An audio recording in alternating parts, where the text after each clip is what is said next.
Mario & Luigi Bowser's Inside Story is the third installment in the Mario & Luigi series, and the second installment on the DS. My personal favorite of the series, this game did right in most every possible way, but I'll try to keep my bias out of the equation. So without further ado, let's go!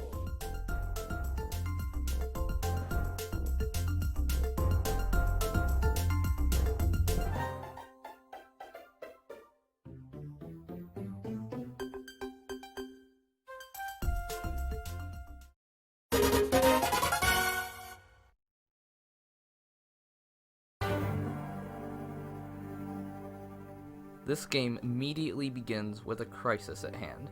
A disease is sweeping across the Mushroom Kingdom, and it's called the Blorbs. The princess calls together a meeting, bringing together the smartest minds of the kingdom to stop the Blorbs. Having not received an invitation, Bowser shows up and, feeling left out, gets mad and starts a fight with Mario. Mario promptly trounces him, sending Bowser to a mysterious forest where he meets a man selling a strange mushroom. Bowser is promised the power to beat Mario if he consumes said mushroom, so he does, and upon doing so, begins to inhale everything. The mushroom causes him to inhale everything in his path, including the Mario Bros, some of Peach's staff, and even Peach herself. After that, Bowser sets off on a revenge journey to beat the mysterious man, and the Mario Bros attempt to find a way out of Bowser's body.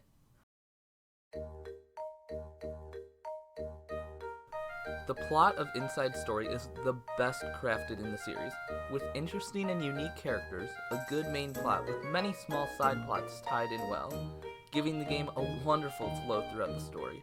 As you progress in the game, the plot ropes you in more and more.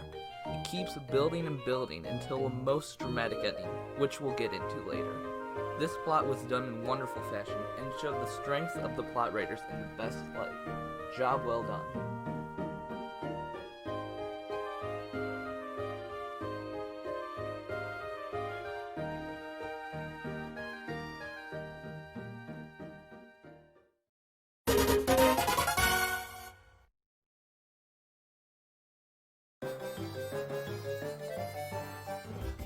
The battle system of Bowser's Inside Story is pretty great. The Bros battle mechanics seem to go back to the roots of the first game, with similar attack and special attack styles. Nothing too revolutionary there, but an overall good system. Bowser, on the other hand, is a whole new character to fight with. Bowser acts as essentially one overpowered bro. He has his own set of solo special moves, along with his standard punch and flame attacks. Surprisingly, he wasn't that different from the Bros in basic battle techniques. Great addition to the game.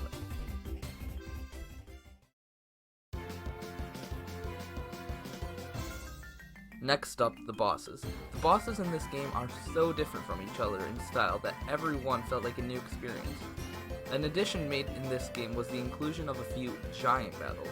These were battles where Bowser would grow to a giant size and fight equally giant enemies. These battles are totally different from your standard battle, changing everything about battling, even how you hold the DS.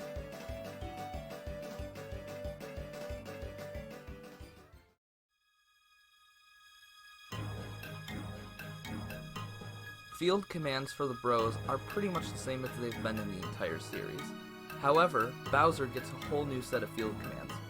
He can punch through certain barriers, burn other barriers with his breath, smash some obstacles with his shell, as well as roll quickly throughout the map.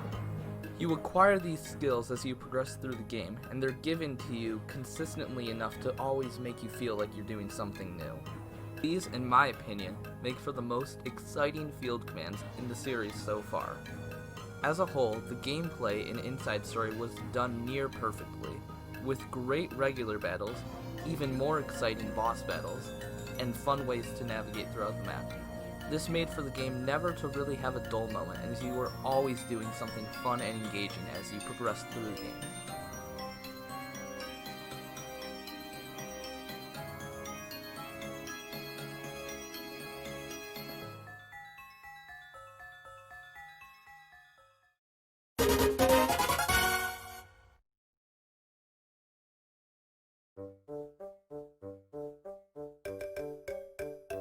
Bowser's Inside Story does the visuals so well, I wish I could give it extra credit. This game takes the capabilities of the DS to the max, with amazing design inside Bowser's body to beautiful levels outside. Every area pops in just the right way, giving the player the perfect amount of eye candy.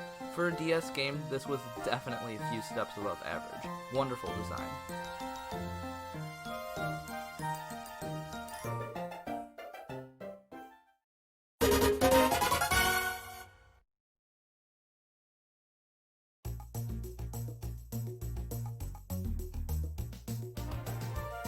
Bowser's Inside Story has some great music, songs that practically tell the game's story themselves. Each theme perfectly fits the location that it's paired with. Dimble Wood gives a sense of adventure in an unfamiliar place, while the tune of Toad Town gives you a nice sense of familiarity and comfort. This soundtrack, in my opinion, perfectly recaptured the magic of the first game. Good songs. Mamma mia! Sorry. Great songs.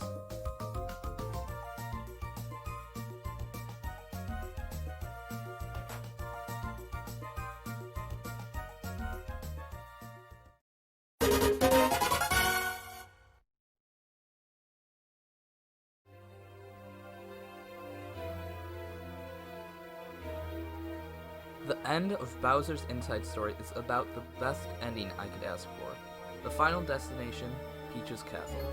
You play as Bowser, searching the castle for Fawful. Soon you will find him, taking the dark energy from the Dark Star. A few battles later, and the Dark Star splits. Half ends up with Fawful, and half becomes Dark Bowser. Then, the two join forces by merging together. After chasing them for a little bit, you meet them for the final battle.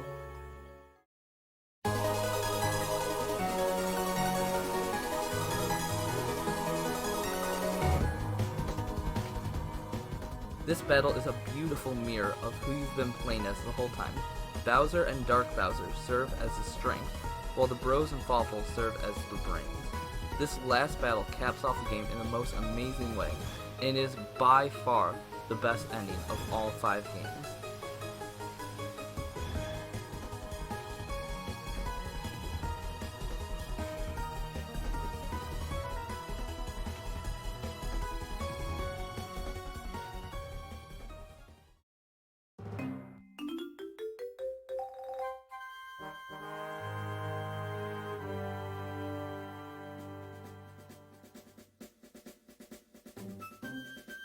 In conclusion, Bowser's Inside Story takes all the aspects of the previous 2 Mario & Luigi games and executes on them perfectly.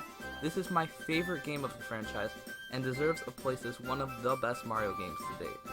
Thank you guys so much for watching the 3rd installment of Mario & Luigi Month, and I'll make sure to see you in the next one. But for now, stay awesome.